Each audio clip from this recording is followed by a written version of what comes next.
اوبجيكتيف قديم شريته مانيش نادم عليه. انا كيما انا في الفوجي فيلم كنت بين يا نشري 1655 2.8 تاع فوجي فيلم، ولا نشري هذا ونزيد نشري له ادابتاتور فرينجر برو مارك 2 نركبهم كيف كيف يسقاموا لي قريب 15 ولا شحال، يسقاموا لي 15 وشويه وزياده ولا 16 سا ديبون شحال تشري لي طايتو.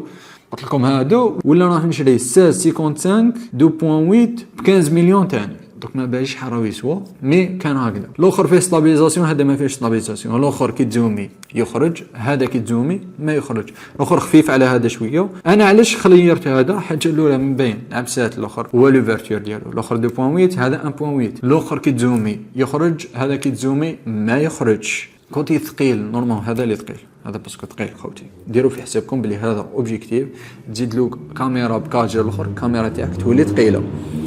قلت لكم هذا ساعدني في الاخر كي نكون انا دايرو في ستابيليزاتور كاميرا، في ستابيليزاتور كي نروح نزومي ندي زومي ما نحتاجش نعاود نستابيليزي نكيليبري الاخر ستابيليزاتور تاعي.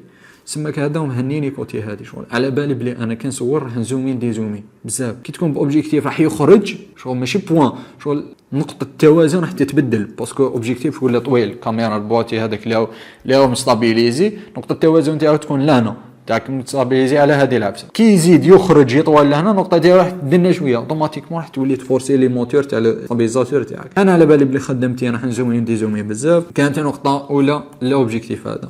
لوفرتور تاعو 1.8. نقطه ثانيه، النقطه الثالثه زدت شفت كوتي تاع لوطو فوكس، لقيتو بلي هذا لوطو فوكس تاعو الموتور تاع لوطو فوكس تاعو الداخلاني افضل نوعا ما من 1655 تاع فوجي فيلم. نورمالمون هادو هما لي فوان اللي خلاو نشري هذا ونشري اخر.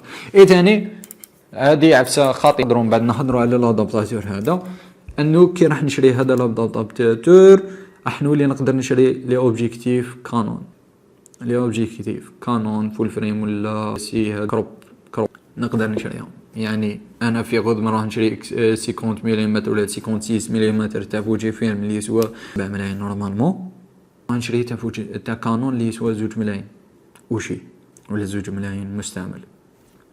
فهمتوا كيف؟ سماك هذه معلومه اخرى.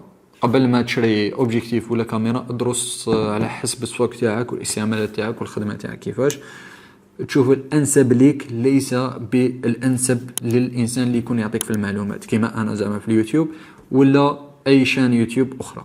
هذه هي انت تدي المعلومات على البرودكت هذا وتقيسهم على روحك.